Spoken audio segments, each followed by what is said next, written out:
I discovered my entire coding portfolio gone at 11:30 that night. Every project wiped from my laptop, GitHub repositories deleted, even my cloud backups somehow accessed and erased. Dad stood in my doorway holding my backup drive, snapping it in half. "Women can't code. Stop embarrassing us," he said coldly. Mom appeared behind him nodding. "Tech is for real men, like your brother Tyler." My interview with Space Forward Technologies, the aerospace company I'd dreamed of joining since college, was at 9 tomorrow morning. They had no idea about my secret server. 3 months before that nightmare night, my life had already been spiraling toward this moment, though I didn't see it coming. After graduating from Stanford University with honors in computer science, I'd been working at a small startup called Dataflow Solutions while building my portfolio on nights and weekends. My parents, Harold and Diane Peterson, owners of Peterson Construction, one of Denver's most successful construction companies, had never supported my career choice. The contrast between how they treated me versus my older brother Tyler was something I'd grown up with, but it had become more pronounced since college. They'd paid for Tyler's mediocre business degree at a state school without question, even though he'd barely maintained a 2.5 GPA and changed majors 3 times. Meanwhile, when I got accepted to Stanford, Dad had laughed. "Why would we waste money sending a girl to such an expensive school for something she'll quit when she has babies?" I took out student loans that would haunt me for the next decade, worked 3 part-time jobs during school, and survived on ramen noodles and determination. Tyler, now 32, worked for Dad's company as a senior project manager, a title that meant he showed up around 10 in the morning, took 2-hour lunches, and left by 3 to go golfing. He made 6 figures, lived rent-free in my parents' renovated guest house, and drove a $70,000 BMW they'd bought him for his 30th birthday. The guest house alone was 3,000 square feet, with a full kitchen, 2 bedrooms, and a view of the mountains. Meanwhile, I rented a cramped 600-square-foot apartment in a building that should have been condemned years ago. The heat barely worked in winter. The air conditioning was non-existent in summer, and I'd killed more roaches than I could count. My 15-year-old Honda Civic had 200,000 miles on it and made a grinding noise whenever I turned left. I worked 70-hour weeks, not because I was building a future at the startup, but because I needed the overtime pay to make my student loan payments. The startup I worked for suddenly folded on a Thursday afternoon.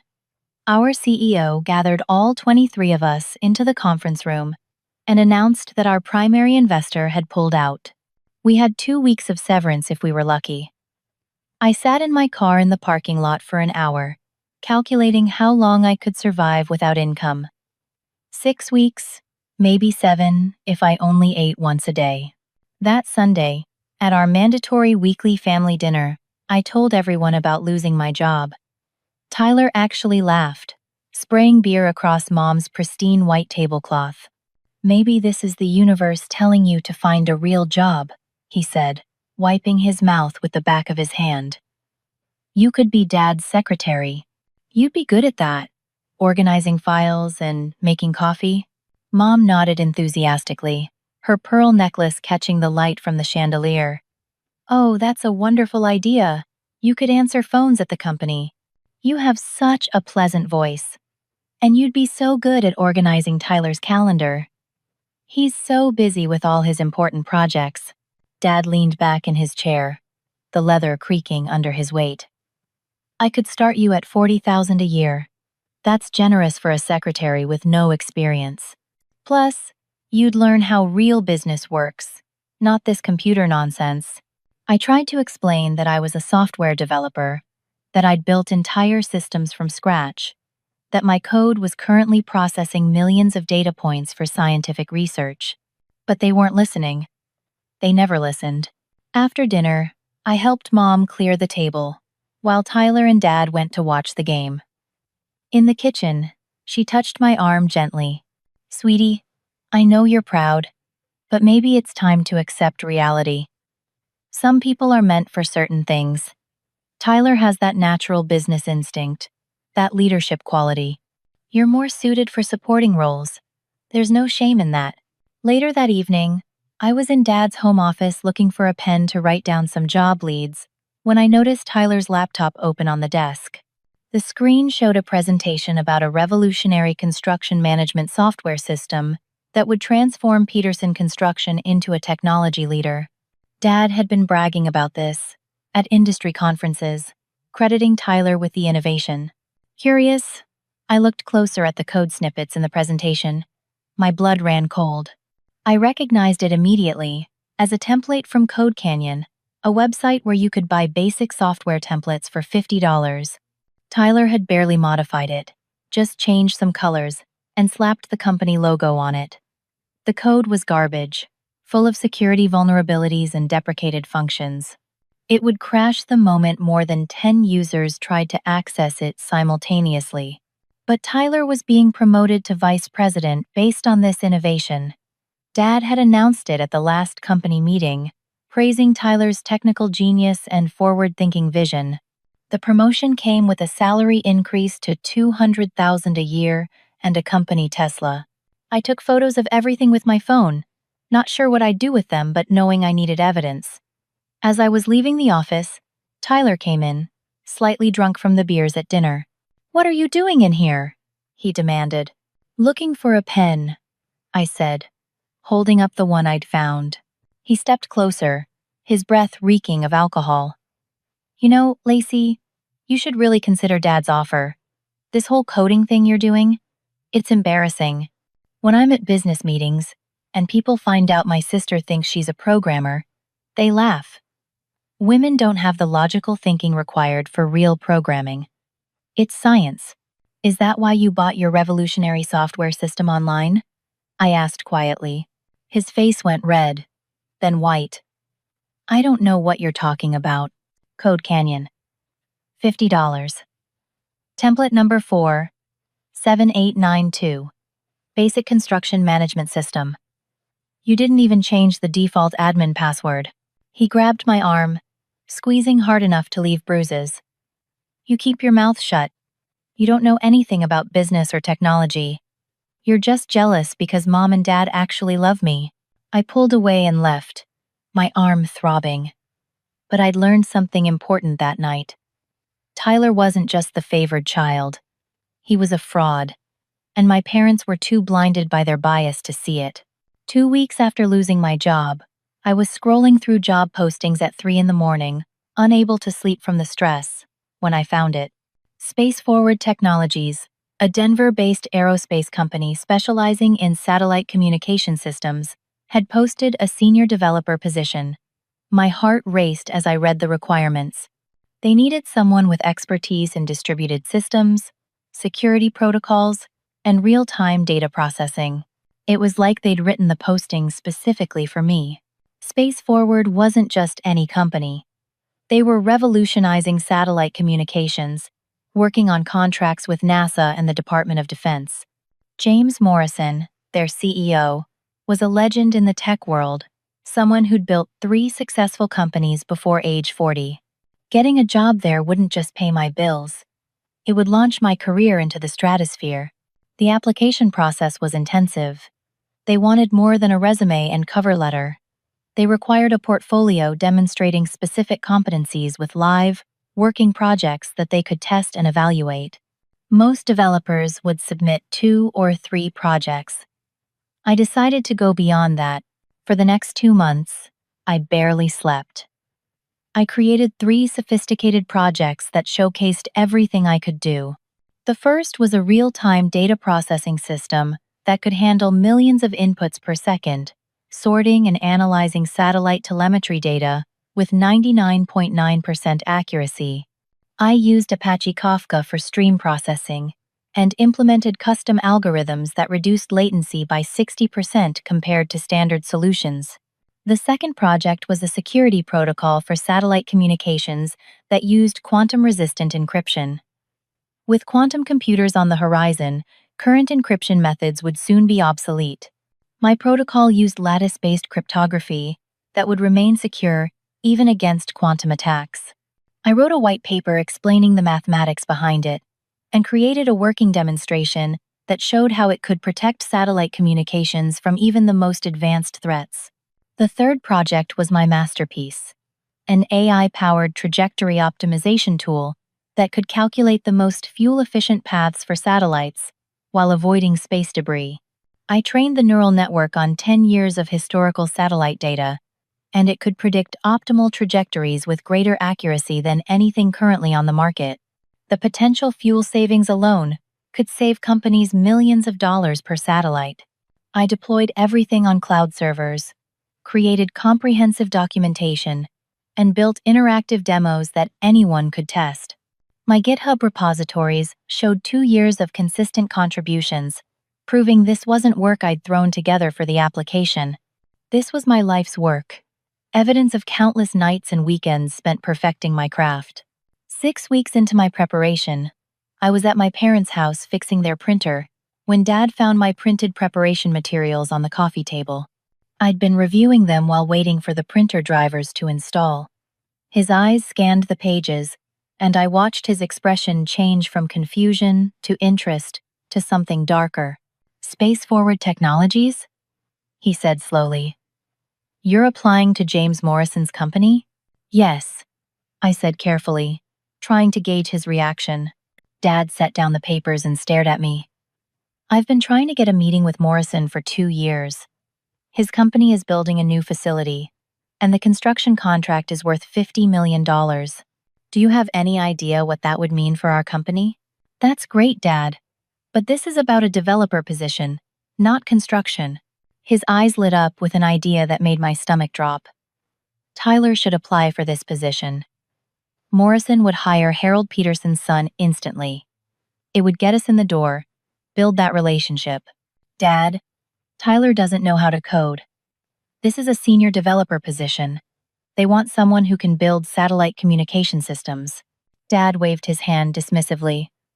"Tyler's been learning. He showed me that system he built for our company.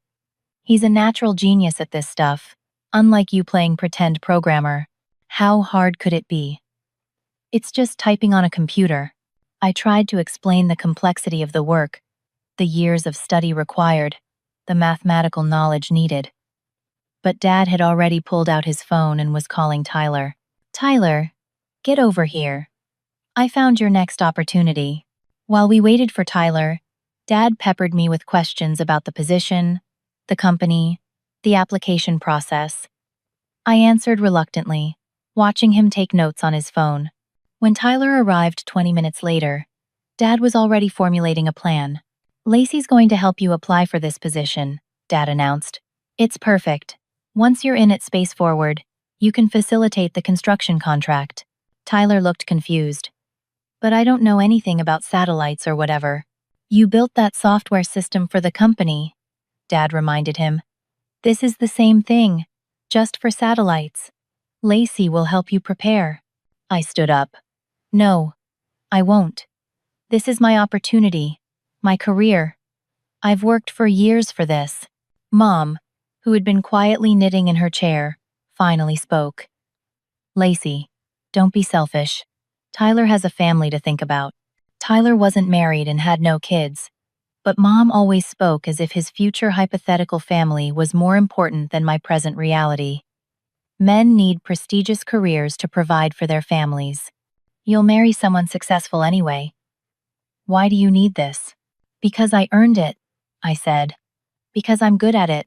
Because it's my dream." Mom pulled me aside into the kitchen, her voice dropping to a whisper.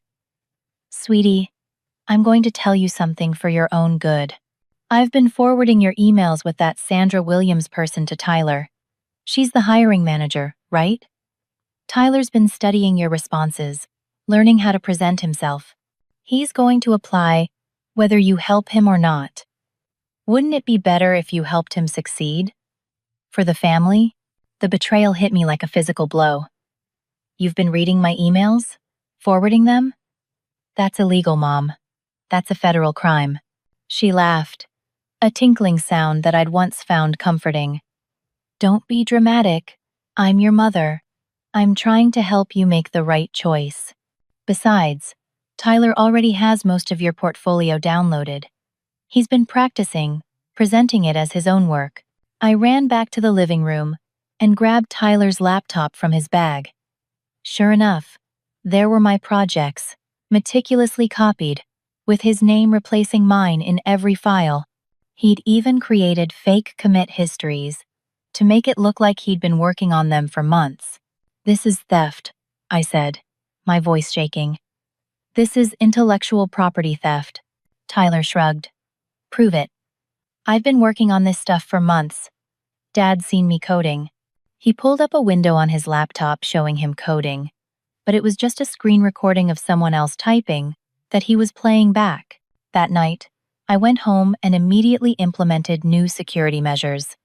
I encrypted everything with military-grade encryption.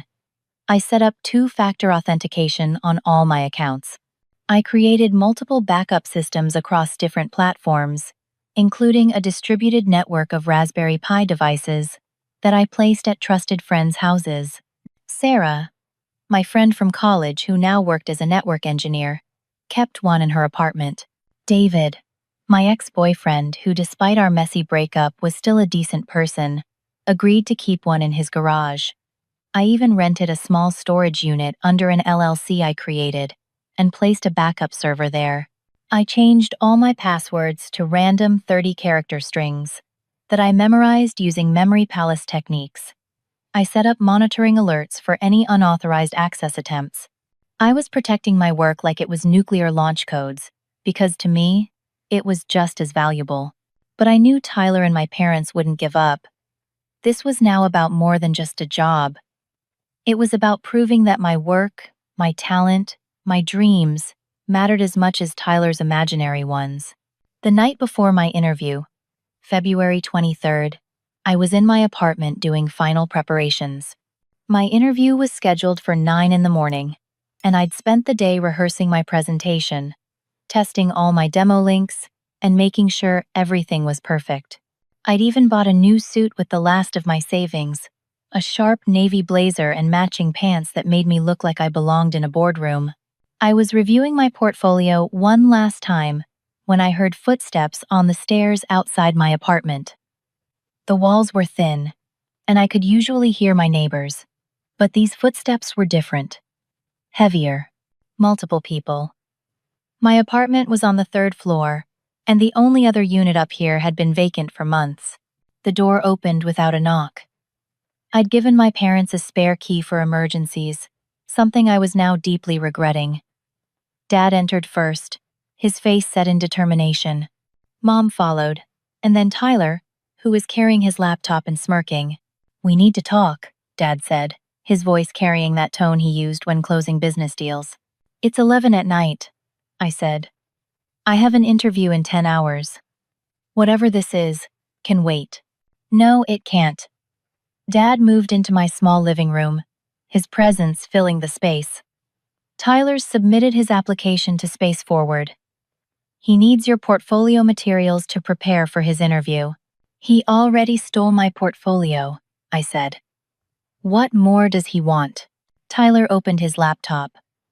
"I need the passwords to the actual deployed systems. The links I have aren't working properly. Morrison's team wants to see live demonstrations, not just code repositories. Those are my projects. My servers. I'm paying for the cloud hosting. Why would I give you access?" Dad stepped closer. "Because family helps family. Tyler has a real shot at this job. Morrison will hire him because he's my son. Once he's in, he can facilitate the construction contract. This is about more than just your little coding hobby, Lacey. This is about the future of our company." "My little coding hobby?" I felt rage building in my chest. "I have a computer science degree from Stanford. I've been programming professionally for 6 years. This isn't a hobby. It's my career." Mom pulled out her phone. "Lacey, we didn't want to do this, but you're forcing our hand." She showed me a video on her screen. It was security footage from their house, showing me entering Tyler's room 3 months ago, when I discovered his plagiarism. "We could report you for breaking and entering, stealing corporate information from Tyler's computer. I was looking for evidence that he stole from Code Canyon. I protested. Prove it, Dad said. Our lawyer, Richard Brennan, says you could face serious charges. Corporate espionage, theft of intellectual property, breaking and entering. You could go to prison, Lacey. You'd certainly never work in tech again with a criminal record. The room spun. They were threatening to destroy my life if I didn't let them destroy my career, Mom continued, her voice sickly sweet. Or, you can be a good daughter and support your brother. Give us the passwords. Help Tyler prepare for his interview, and this all goes away. I need those passwords now, Tyler demanded. My interview is tomorrow afternoon, right after yours. Morrison's assistant accidentally scheduled us both. That's when I realized the full scope of their plan. Tyler would go in after me, present my work as his own, and with Dad's influence and connection attempts, he might actually get the job over me. I won't do it, I said. Dad nodded to Mom, who pulled out another phone. This one I didn't recognize. Then we'll do it ourselves. She showed me the screen. It was displaying my email account, already logged in. I installed monitoring software on your laptop the last time I visited. We have all your passwords, Lacey. We were trying to give you the chance to do this willingly. I ran to my laptop, but Tyler was already there, typing. He was logged into my GitHub account, systematically deleting repositories. Years of work, disappearing with each click. Stop! I screamed, trying to grab the laptop. Dad physically held me back, his construction worker strength too much for me to overcome. This is for your own good. You're embarrassing our family. Women can't code. Everyone knows this. You're making us look like idiots, pretending you can do something you're not capable of. I watched helplessly as Tyler deleted everything. My distributed systems project, my security protocol, my AI trajectory optimizer. Then, he moved to my cloud accounts. AWS, Google Cloud, Azure. Everything I'd built, vanishing into digital oblivion. Mom was on her phone, accessing my backup services. Dropbox deleted, Google Drive cleared, iCloud empty. She said each one like she was checking items off a grocery list. Then Dad noticed my external hard drives on my desk. He picked up the first one, a 2-terabyte drive containing all my project backups, and snapped it in half with his bare hands. The sound of breaking plastic and destroying circuits filled the room. He did the same to the second drive, then the third. Please, I begged, tears streaming down my face. This is my life's work. This is everything I've built. Good, Dad said, dropping the destroyed drives on my floor. Now you can stop this nonsense and get a real job. Women don't belong in tech. You're embarrassing us. Morrison would laugh if he found out Harold Peterson's daughter thinks she can code. Tyler finished his destruction and closed the laptop. All done. Every repository, every backup you had connected to your main accounts. It's all gone. He pulled out a USB drive. But don't worry. I have copies of everything under my name now. I'll represent the Peterson family properly tomorrow. Mom straightened her blouse, acting like she'd just finished a normal task. We're doing this because we love you, sweetie. One day, when you're married with children, working a proper job that suits your abilities, you'll thank us. Tech is for real men like your brother, Dad added, putting his hand on Tyler's shoulder. He has the right mind for it, the logical thinking, the natural ability. They left me sobbing on my apartment floor, surrounded by the physical destruction of my dreams. Pieces of hard drives scattered around me like digital bones.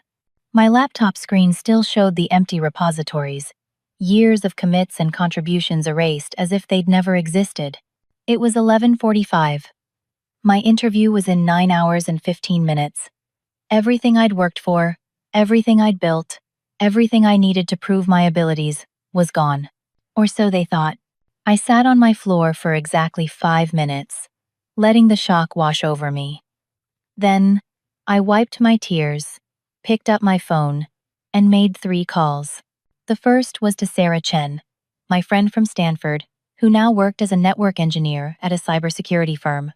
Despite my family's prejudice, some of my closest friends and strongest supporters in tech were women who understood exactly what I was facing. Sarah, code red. They destroyed everything. The backup protocol we discussed? She asked immediately. No questions about who they were. She knew about my family. Yes. Can you bring the device? On my way. 20 minutes. The second call was to David Martinez, my ex-boyfriend. We dated for 2 years before breaking up 6 months ago when he took a job in California. The breakup was messy, lots of tears and accusations, but underneath it all, we still respected each other. David, I know it's late, and I know things are weird between us, but I need the Raspberry Pi from your garage. There was a pause. Your family? They destroyed everything. The night before my Space Forward interview, those bastards. I'll be there in 30. The third call was to Marcus Thompson, a documentary filmmaker I'd met at a tech conference who'd been following my journey as a female developer for his thesis project on women in STEM. He'd been documenting my work for the past 6 months, though I'd never mentioned it to my family. Marcus, are you still up? Always. What's going on? My family just committed multiple felonies trying to destroy my career. Do you have your camera? I'll bring everything. This needs to be documented. While I waited, I accessed my phone's hidden partition, a secure section I'd created that looked like a calculator app, but actually contained emergency access to my distributed backup system.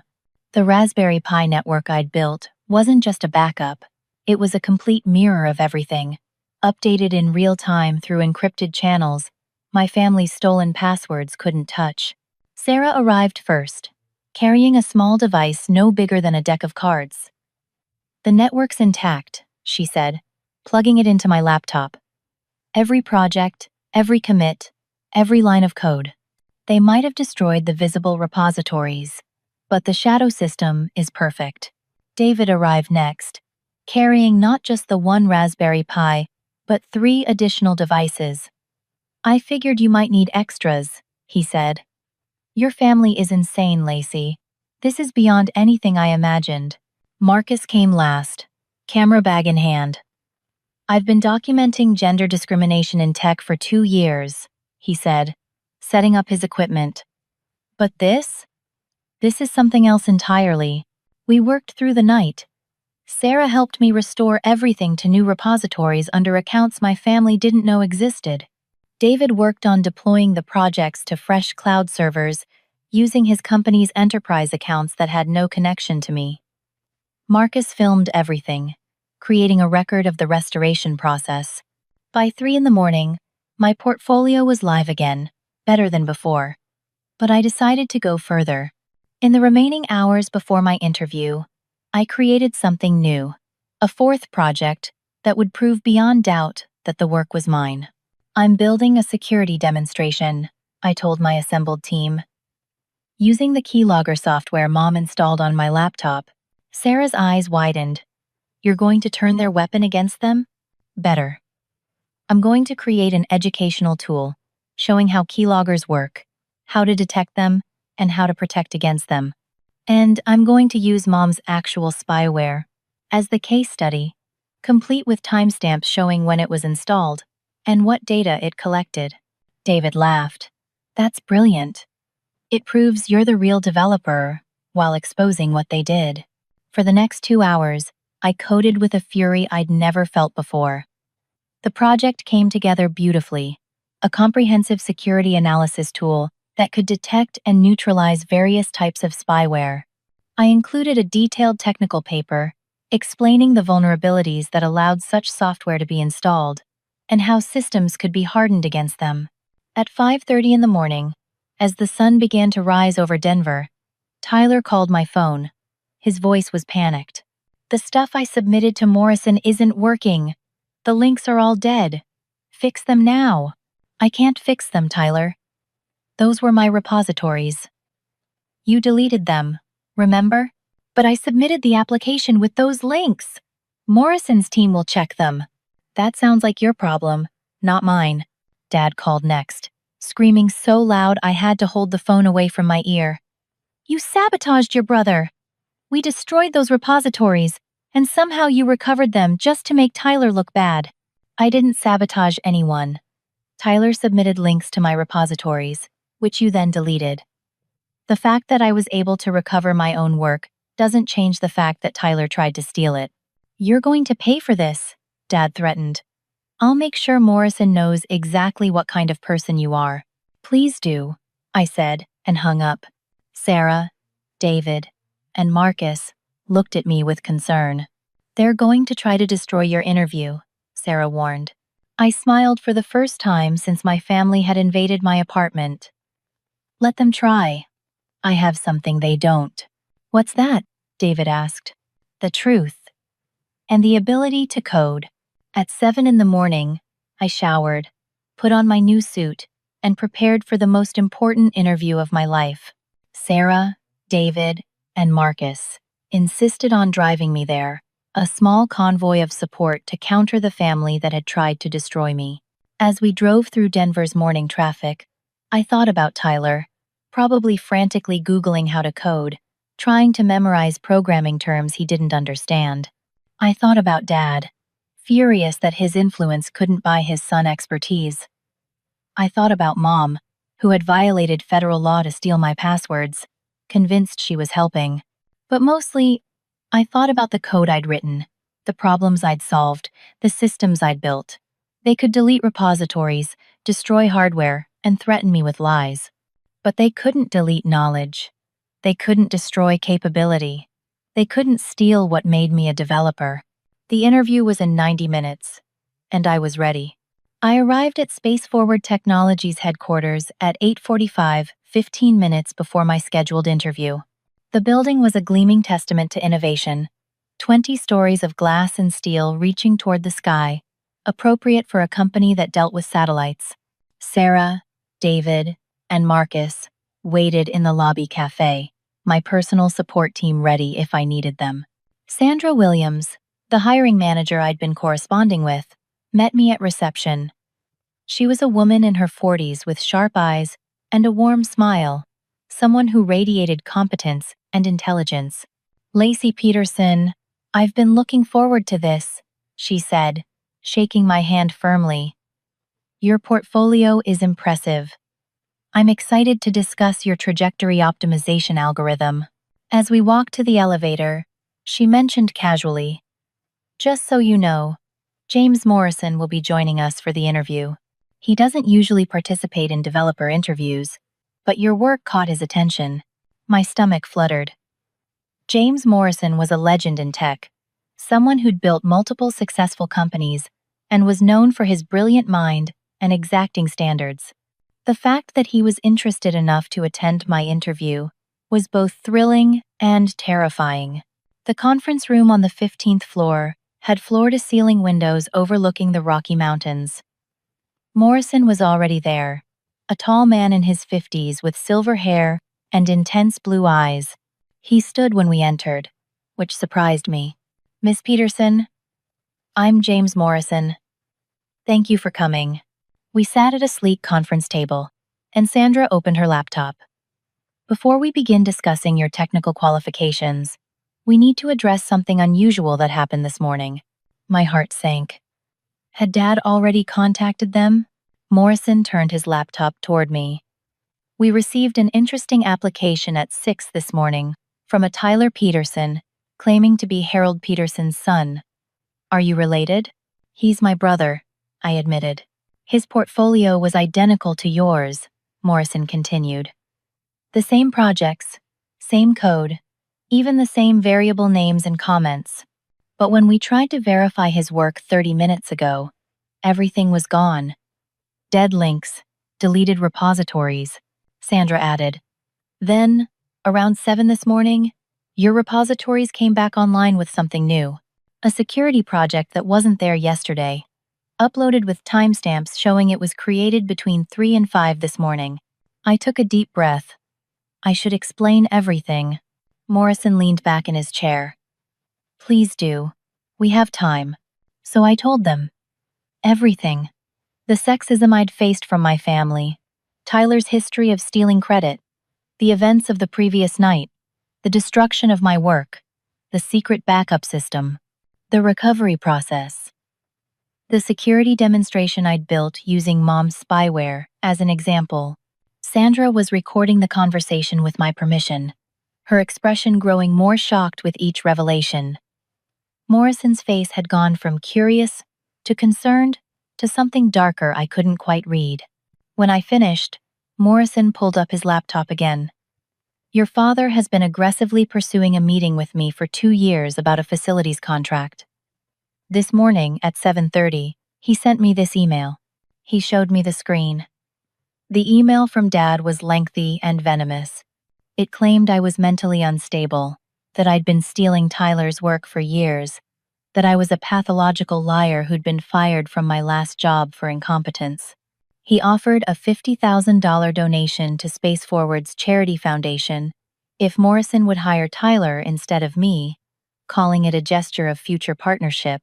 The email ended with a threat of legal action if they hired me, claiming I'd stolen proprietary code from Peterson Construction. He also called my personal cell phone 6 times this morning, Morrison added. I don't know how he got the number. He left increasingly aggressive voicemails. My face burned with humiliation. I'm so sorry. I had no idea he would. Morrison held up his hand. Miss Peterson, you're not responsible for your father's behavior. But I need to know, is any of what he's saying true? No, I said firmly. I can prove everything. My friend Marcus Thompson has been documenting my coding journey for the past 6 months for his documentary on women in STEM. He has footage of me writing these projects. My commit history shows consistent work over 2 years. The security vulnerabilities in the code Tyler submitted prove he doesn't understand basic programming concepts. Sandra pulled up code on her screen. Speaking of which, we called Tyler 30 minutes ago for a technical screening, since he claimed these were his projects. We asked him to explain the trajectory optimization algorithm. She smiled slightly. He said it uses computer stuff to make satellites go fast. When we asked about the mathematical principles, he said math is involved, yes. Despite everything, I almost felt sorry for Tyler. Almost. Morrison stood and walked to the window, looking out at the mountains. I started this company because my daughter faced similar discrimination in aerospace. She's brilliant, has a PhD from MIT, but was told repeatedly that women don't belong in aerospace engineering. She now runs our satellite design division and has 3 patents. He turned back to me. Your trajectory optimization algorithm isn't just good. It's revolutionary. The way you used reinforcement learning to predict debris patterns while minimizing fuel consumption could save us millions per satellite. The security protocol you developed addresses quantum threats we've been worried about for years. And the real-time data processing system? We could implement that immediately, Sandra added. The security demonstration you built this morning, turning your mother's spyware into an educational tool? That shows the kind of innovative thinking and problem-solving we need. Morrison returned to his seat. Let's do some actual technical interview questions. I want to confirm you understand your own code. For the next 90 minutes, they grilled me on everything. Algorithm complexity, system design, security principles, mathematical proofs. I answered every question, wrote code on the whiteboard, explained my design decisions. When Morrison asked me to optimize a function in real time, I not only optimized it but suggested 3 different approaches depending on the use case. Finally, Morrison looked at Sandra. What do you think? She's the best candidate we've interviewed this year, Sandra said without hesitation. Morrison nodded. Agreed. He turned to me. Lacey, I'm prepared to offer you the senior developer position with a starting salary of $175,000, signing bonus of $50,000, and stock options. You'd be working directly with our satellite communications team, and we'd implement your trajectory optimization algorithm within the first quarter. I felt tears threatening to spill. Yes. Yes. Absolutely yes. There's one more thing, Morrison said, his expression growing serious. Your parents and brother committed multiple crimes: destruction of property, theft of intellectual property, attempted fraud, and potentially extortion with that donation offer. We have a legal obligation to report the attempted bribery. Are you prepared for that? I thought about all the years of being told I wasn't good enough, wasn't logical enough, wasn't male enough to succeed in tech. Yes, they need to face consequences. Sandra smiled. Good. Now, let's talk about your start date and get the paperwork going. Welcome to Space Forward, Lacey. As we were finishing up, Morrison's assistant knocked on the door. Mr. Morrison, Tyler Peterson is here for his 1 o'clock interview. Morrison looked at me. Would you like to stay? Hidden in the observation room? You might find it educational. It was petty, perhaps. But I wanted to see this. Yes.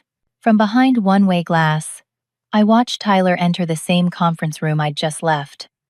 He was wearing an ill-fitting suit and sweating profusely. Morrison and Sandra maintained professional demeanor, giving him the same opportunity they'd given me.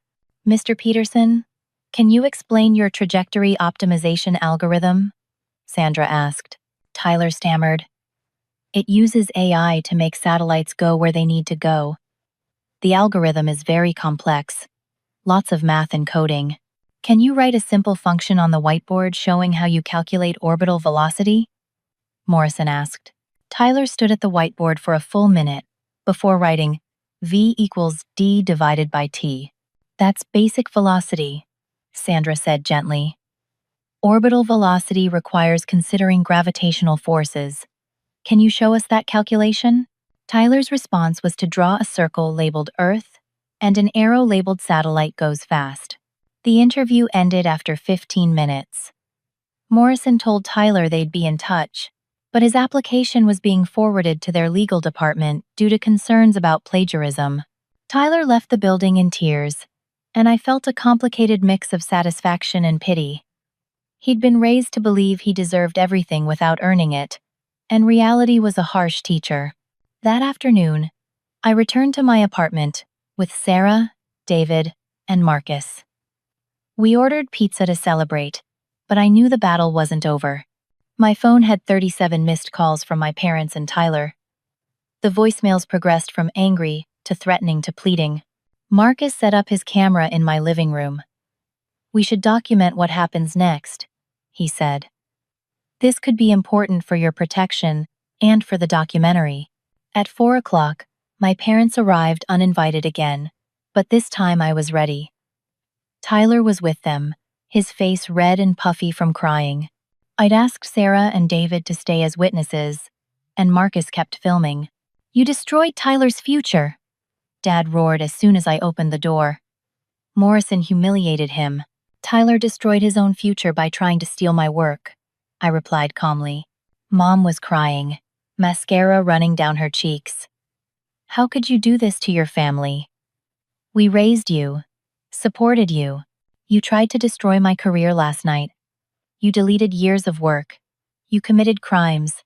Tyler stepped forward, his usual arrogance replaced with desperation. You have to fix this. Tell Morrison you lied, that the code was mine. I'll lose everything if this gets out. The code was never yours, Tyler. You can't lose what you never had. Dad's face turned purple. If you don't fix this, you're no longer our daughter. We'll disown you. You'll be cut out of the will, out of the family, out of everything. I'm okay with that, I said. And I meant it. That's when Tyler's girlfriend, Jennifer, spoke up. She'd been standing in the hallway, so quiet I hadn't noticed her. I'm done with this family's toxicity. Everyone turned to stare at her. Jennifer walked into my apartment, pulling out her laptop. She was a petite woman with kind eyes, who'd always seemed mousy at family gatherings, never speaking unless spoken to. Tyler had introduced her as a secretary at some tech company. I need to tell you all something, Jennifer said, her voice steady. I'm not a secretary. I'm a software engineer at Microsoft. I've been one for 8 years. I have a master's degree from Carnegie Mellon. Tyler's jaw dropped. What? But you said, "No, Tyler," you said. You told everyone I was a secretary because you couldn't handle dating a woman who made more money than you and understood technology better than you. Jennifer opened her laptop and pulled up a folder labeled Evidence. For the past year, I've been documenting everything. Tyler, you've been passing off my code as your own at Peterson Construction. That revolutionary system you showed your dad? I wrote that to help you because you begged me, said you'd lose your job if you couldn't deliver something. She turned the laptop toward Dad. Mr. Peterson, your son has been stealing women's work for years. Not just from Lacey, not just from me, but from female contractors and junior employees at your company. I have emails, code comparisons, timestamps, everything. Dad sank onto my couch, his face pale. Mom sat beside him, still crying but now looking confused. Jennifer continued. There's more. Sandra Williams at Space Forward? She's my mentor. She reached out to me 6 months ago about a position there. But Tyler convinced me to decline because he wanted to apply eventually. He said it would be better for our future if he had the prestigious job while I stayed in the background. She looked at me. Lacey, Sandra told me about your interview today, about what your family did. I've already sent her everything about Tyler's history of stealing women's work. It's not just evidence for Space Forward. It's evidence of a pattern that could interest the Equal Employment Opportunity Commission. Tyler grabbed Jennifer's arm. You can't do this. We're getting married. You're supposed to support me. Jennifer pulled away. We're not getting married. I'm done pretending to be less than I am to make you feel better about yourself. I'm done watching you steal credit for women's work. And I'm done with this toxic family that thinks women exist to prop up mediocre men. She pulled out a ring from her pocket and set it on my coffee table. It was a massive diamond that Tyler had bragged cost 3 months of his salary. By the way, Jennifer added, I ran a credit check after you proposed. You didn't pay for this ring. Your parents did. Just like they pay for everything in your life. Mom finally spoke, her voice weak. This can't be true. Tyler's brilliant. He's always been brilliant. No, Mom, I said gently. Tyler's always been enabled. You and Dad convinced him he was brilliant, without requiring him to actually achieve anything. You've both spent so much energy holding me back while pushing him forward, that you never noticed he wasn't actually moving. Marcus, who'd been filming everything, spoke up.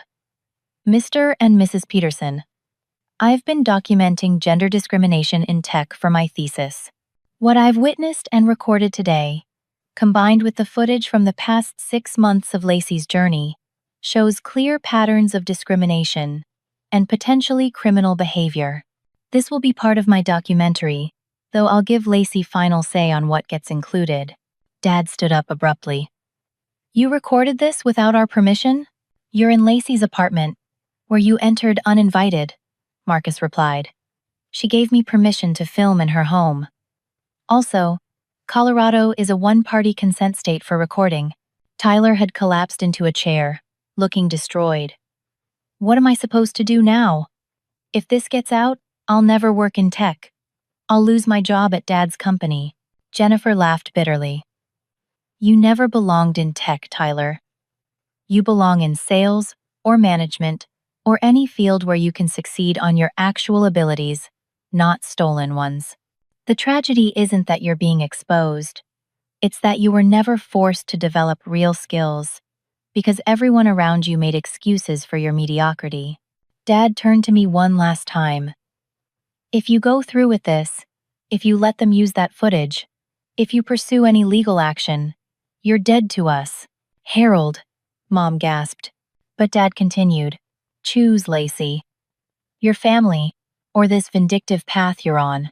I looked at my father, the man who'd never attended a single science fair, who'd laughed when I got into Stanford, who'd tried to destroy my life's work because he couldn't conceive of a woman being better at something than his son. I choose myself, I said. I choose my career. I choose the truth.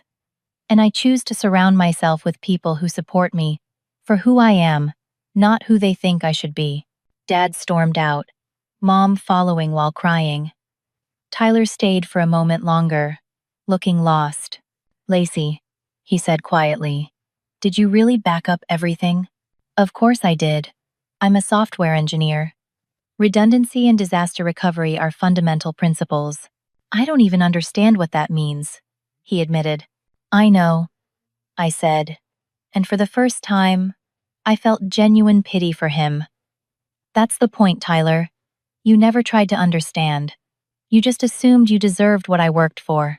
He left without another word. Jennifer stayed behind, and we talked for another hour. She was brilliant, funny, and had been hiding her light under a bushel for years to avoid threatening male egos. We made plans to have lunch once we both started at Space Forward. Sandra had already reached out to her about reapplying for the position she'd declined. 3 months later, my life had transformed in ways I never imagined. I was thriving at Space Forward, leading the implementation of my trajectory optimization algorithm that was already saving the company $2 million per satellite launch. Morrison had promoted me to technical lead of a new quantum-resistant security initiative, and my team of 12 engineers respected my expertise without questioning my gender. The legal ramifications of that February night rippled through multiple lives. Space Forward's legal team filed a formal complaint about the attempted bribery, which triggered an FBI investigation into Dad's business practices. They discovered he'd been bribing officials for construction contracts for years, using Tyler as his unwitting accomplice, who signed documents without reading them. Tyler's theft of intellectual property from Jennifer and the female contractors at Peterson Construction led to a class action lawsuit. 7 women came forward with evidence that their work had been appropriated and credited to male employees. The case settled out of court for an undisclosed sum that Jennifer told me was enough to fund a lot of women's coding boot camps. Tyler was quietly let go from Peterson Construction, officially for restructuring, but everyone knew the truth. The fake software system he'd claimed to build crashed during a major client presentation, corrupting 3 years of project data. The client sued Peterson Construction for negligence, and the investigation revealed that Tyler's code was not just stolen but dangerously incompetent. In a surprising turn, Tyler enrolled in a legitimate coding bootcamp. He called me after his first month, exhausted and humbled. I actually have to learn this stuff, he said, his voice different from the arrogant tone I'd known all my life. It's hard, Lacey. Like, really hard. I don't understand how you did this, while everyone was against you. 1 line of code at a time, I told him. And a lot of coffee. He was working as a junior developer now at a small nonprofit, making $35,000 a year, a fraction of his former salary. But for the first time in his life, he was earning his paycheck honestly. I debug donation forms and update website content, he said during one of our rare phone calls. It's basic work, but it's mine. I wrote it. I understand it. When something breaks, I fix it myself. The transformation in my parents took longer and was more complex. Mom called me after 6 weeks of silence, sobbing so hard I could barely understand her. I've been seeing a therapist, she managed to say. I realized I became the monster I hated. Growing up in the 60s, I wanted to be an engineer, but my parents said girls couldn't do math. They made me study home economics instead. I spent my whole life resenting that, and then I did the same thing to you, but worse. We started having lunch once a month, cautious meetings where she slowly revealed the dreams she'd buried. She'd wanted to build bridges, to understand how structures bore weight and weathered storms. Instead, she'd married Dad at 22 and spent 40 years supporting his dreams while hers withered. I was jealous, she admitted over salads at a downtown cafe. You were doing everything I wanted to do, and instead of being proud, I tried to stop you because it hurt too much to see you succeed where I'd given up. She started taking online courses in structural engineering, not for a career change at 62, but for herself. She sent me excited texts about load-bearing calculations and materials science. Dad thought she was having a midlife crisis, but I recognized the joy of finally learning something you'd always been told was beyond your reach. Dad's reckoning was the hardest. The FBI investigation resulted in hefty fines but no jail time, though his reputation in the construction industry was permanently damaged. Several major contracts were canceled, and he had to lay off 40% of his workforce. He blamed me initially, sending angry emails about how I'd destroyed the family business. But 6 months after that February night, he attended my presentation at the Denver Tech Conference. I was speaking about overcoming bias in STEM, sharing my story publicly for the first time outside of Marcus's documentary, which had gone viral with 2 million views. I didn't know he was there until the Q&A session. He stood up in the back row, his voice carrying across the conference hall. "I'm Harold Peterson," he said, and the room fell silent. Everyone knew the name from the documentary. "I'm Lacey's father, and I was wrong," he continued, his voice breaking. "I let my ignorance and ego nearly destroy my daughter's dreams. I believed the lie that women couldn't excel in technology, because admitting otherwise meant admitting my daughter was smarter than me, more capable than me, more innovative than me. And she is. All of those things." He looked directly at me. "Lacey is brilliant, and I'm proud of her. I'm ashamed of what I did, but I'm here to publicly apologize and to announce that Peterson Construction is funding 10 annual scholarships for women pursuing STEM degrees, administered by Lacey's Foundation." The room erupted in surprised applause. Later, privately, Dad and I talked for hours. He was still learning, still struggling with ingrained biases, but he was trying. He'd hired a female chief technology officer to modernize Peterson Construction systems, and she'd already saved the company from bankruptcy by implementing efficient project management software, properly licensed and legally obtained. Jennifer and I co-founded Code Without Limits, a foundation providing laptops, bootcamp scholarships, and mentorship to young women whose families didn't support their tech aspirations. Our first cohort had 20 students, each with a story of being told they couldn't or shouldn't pursue technology. Sarah, my friend who'd helped me that terrible night, joined Space Forward as our head of security. David, despite being in California, became our remote consultant for distributed systems. Marcus's documentary won 3 awards and sparked a national conversation about gender discrimination in STEM fields. 1 year after that February night, I stood before our foundation's second graduating cohort. 50 young women who'd completed our program, despite family opposition, financial hardship, and societal bias.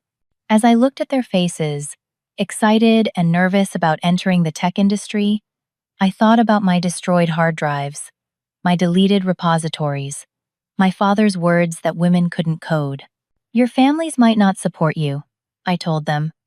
"They might actively try to stop you. They might delete your work, mock your dreams, or try to give your opportunities to others they deem more worthy. But here's what they can't delete: your knowledge, your determination, your ability to solve problems and create solutions." I pulled up my laptop, showing them a simple backup script. "This is the most important code you'll ever write," I said. "Not because it's complex, but because it ensures that no one can ever truly destroy what you've built. Back up your work. But more importantly, back up your faith in yourself. Create redundancies for your confidence. Distribute your support system across multiple nodes of friendship and mentorship." A 17-year-old girl in the front row raised her hand. She reminded me of myself at that age, eager but uncertain. What if our families never accept what we do? I thought about Dad at my conference presentation, Mom's engineering textbooks scattered across her kitchen table, Tyler's genuine pride when he successfully deployed his first independent project. "Some will come around," I said. "Others won't. But the beautiful thing about code is that it doesn't care about anyone's opinion. It either works or it doesn't. Your success won't depend on their approval, but on your dedication to learning and growing." After the graduation ceremony, I received an email that made me smile. It was from a girl in Pakistan whose parents had forbidden her from studying computer science. She'd watched Marcus's documentary with subtitles and secretly started learning to code using library computers. She'd just received a full scholarship to study software engineering in Germany. "You showed me it's possible to succeed, even when your own family stands against you," she wrote. "My parents deleted my practice projects, but they couldn't delete my determination. Thank you for sharing your story. It saved mine." That night, I sat in my new apartment, a beautiful 2-bedroom in downtown Denver, with a view of the mountains. My walls were covered with awards, conference badges, and photos from foundation events. My home office had 3 monitors, multiple backup drives, and a custom-built server that hummed quietly in the corner. I pulled up my code editor and started working on a new project, a machine learning algorithm to predict and prevent satellite collisions. As I typed, I thought about that night when everything seemed lost, when my family tried to delete my future with the casual cruelty of people who couldn't imagine a woman's dreams mattering. They'd failed because they misunderstood something fundamental. They thought programming was about typing on a computer, something that could be faked or stolen. They didn't understand that real programming is about problem solving, about seeing patterns and connections, about building something from nothing but logic and determination. Women can code. We've always been able to code.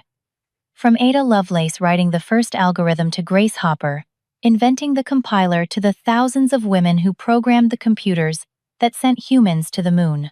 We've been coding despite being told we couldn't, shouldn't, or wouldn't be good at it. My father tried to delete my coding portfolio the night before my interview. He said women couldn't code, that I should stop embarrassing the family. But he didn't understand that every woman who's ever been told she can't do something has an internal backup system, a resilient core that preserves her dreams, despite every attempt to destroy them. We don't just back up our code. We back up each other, creating networks of support that no amount of prejudice can permanently delete. And when we restore from those backups, we come back stronger, with better error handling and more robust security protocols. The real triumph wasn't just getting the job at Space Forward or seeing justice served. It was transforming pain into purpose, discrimination into determination, and deletion into recreation. Every young woman who walks through our foundation's doors, carrying a laptop we provided, is a restored dream, a backed-up ambition that someone tried to delete, but failed to destroy. As I finished coding for the night and pushed my commits to multiple repositories across different platforms, all encrypted and secretly backed up in locations around the world, I smiled. Let them try to delete this. We're not just writing code anymore. We're writing history. One function at a time, one girl at a time, one dream at a time. And unlike Tyler's stolen code that crashed and burned, ours will run forever, elegant and unbreakable, a testament to what happens when women refuse to let anyone delete their futures. We don't just survive the attempts to erase us. We use them as debugging experiences, finding and fixing the vulnerabilities in a system that was never designed to include us, but that we're redesigning with every line of code we write. The server hummed in the corner, backing up everything, preserving not just code but possibility itself. And somewhere out there, a girl whose family says she can't code is secretly learning Python in her bedroom, creating her own backup systems, preparing for the day when she'll need to restore everything and prove them wrong. She will. We always do. Asterisk. Asterisk. Final thoughts and call to action. Asterisk. Asterisk. If you've ever been told you couldn't pursue your dreams because of who you are, if someone has tried to delete your work or steal your credit, or if you've had to fight your own family to become who you're meant to be, I want you to know you're not alone. Share your story in the comments below. What backup systems have you created for your dreams? How did you restore what others tried to delete? If this story resonated with you, please hit that like button and subscribe to hear more stories about overcoming impossible odds. Share this with someone who needs to hear that their dreams matter, that their work has value, and that no one can permanently delete their future if they refuse to give up. Thank you for listening to my journey. Remember, the most important backup isn't on any hard drive or cloud server. It's the unshakable belief in yourself that no amount of deletion can destroy. Keep coding, keep creating, and keep backing up your dreams. Until next time, this is Lacey, reminding you that the only permission you need to pursue your passion is your own.